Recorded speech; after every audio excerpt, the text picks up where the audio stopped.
his name? You're locked into JJ and Alex. With the insight and analysis on the teams you can't live without. This is 97.5, the KSL Sports Zone. Welcome back, JJ and Alex, 97.5, the KSL Sports Zone. Scotty G's going to be out on the road on Friday, noon to 3 at Tim Daly Mazda in Sandy, 10785 South Automall Drive. That's Tim Daly Mazda in Sandy.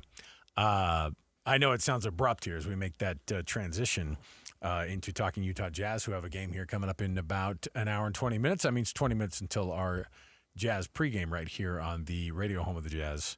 And, of course, talking with us today and nice enough to join us, he's Chandler Holt. And we just got done listening to the Jaren Jackson Jr. Press conference. And, of course, the newest member of the Utah Jazz making his newest debut here at the Delta Center for the first time. And Chandler asked a couple questions of young Jaren Jackson Jr. What's it like? What was it like? What was the vibe at the press conference? And what's it like having this guy now in the state of Utah playing for the Utah Jazz?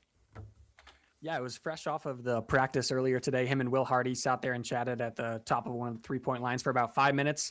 He eventually came over and vibes were high. Everything seemed good. He talked about the Utah home crowd. He said it's always loud when he's here, and he's excited to have it on his side for the first time in his career. And they're playing the Sacramento Kings, who are one of the worst team in the league. Don't even have to add the one of the qualifier there. So maybe a third straight Jazz win for the first time this season, I believe. Well, that would be bad. I agree. Do we not know the assignment? I'm joking, but not joking. We have seen Jaren Jackson on the court during this road trip, and it's looked great. What are your first impressions of Jaren Jackson Jr. on the court with Lauri Markkanen and in this offense? Offensively, it is already ridiculous, and it will only get more ridiculous when you add Walker Kessler to start next year, both on offense and defense, what he provides. But just with Lauri and Triple J right now, you have two 7-footers who can dribble, shoot, go off the catch, go off the dribble, run in transition.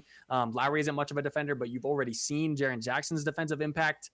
It has been plainly awesome so far. Jaren Jackson is averaging 22. He's had 22 points back-to-back games. Hasn't played in the fourth quarter either game, but the Jazz are going to have to be a bit more aggressive than just not playing him in the fourth quarters, it looks like, in order to hold on to their top 8 protected pick. Yes, but does he play in the fourth quarter tonight? I mean, this is the first home game back. JJ and I were trying to figure out an over-under for how many points he's going to score at home to impress the home crowd. I've got him. I'm taking the over at 20 over the 26.5 is what we set it at. But I mean, this is a guy who can score, and everybody looks and goes, "Well, he can't rebound very well." What's the reality of what the Jazz fans are getting with Jaren Jackson Jr.? And it was brought up during the press conference, the pairing with Walker Kessler potentially in that front court. Yes, so it is no secret that Jaren Jackson is not a good rebounder for his size. He also has a tendency to get in foul trouble at times, which is just sort of a thing that comes with rim protectors. I think that is a bit blown out of proportion for Jaren Jackson. There are some players like Karl-Anthony Towns who are even worse than him, and that's actually a problem for them. I think if Jaren is getting 4 or 5 fouls a night, but he's also contesting 90% of the shots when he's in on the court, then it's not really an issue. But the Jazz are 30th. They are last. There are teams with like the Sacramento Kings tonight, who have 12 wins, who have all the vets, and they're just a much worse team than the Jazz, and they have a better defense. That was the main thing the Jazz needed to attack, and they did exactly that. Maybe now they need to look to get a little bit more perimeter defense, or maybe you're just expecting guys like Keontae George and Ace Bailey to make jumps on that side of the ball. But I think the Jazz really hit a bullseye with this one. I think they really went and they got the guy that fits exactly what they needed, addresses probably their biggest weakness. And I'm excited. Regarding tonight's game, I'm with you on the over. If you see the Sacramento Kings injury report, they're rolling out a glorified G League squad tonight. So even if you didn't play Triple J, then you might have won this game anyway. So I'm with you. Just go all out tonight. How are the Jazz such the bad guys in all the tanking stuff when we see stuff like this? Jeez. What has been your reaction to some of that, Chandler? You've watched it all, and like for some reason the national media are picking on the Jazz about this when tanking's been going on for 40 years. What is that all about?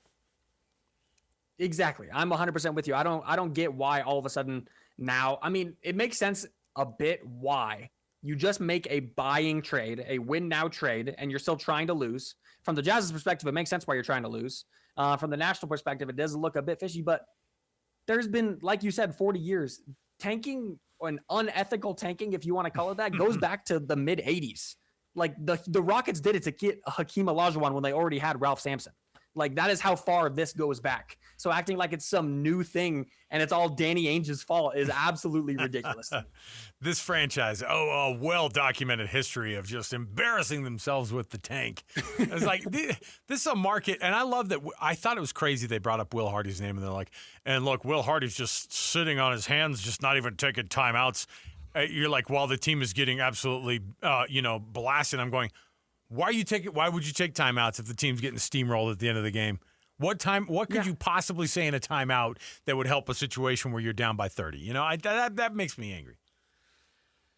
I'm with you. It doesn't make a lot of sense. I think that the national, I think it was ESPN who had the big segment on it. I think they just had an open 20 minutes they needed to fill. That's probably right.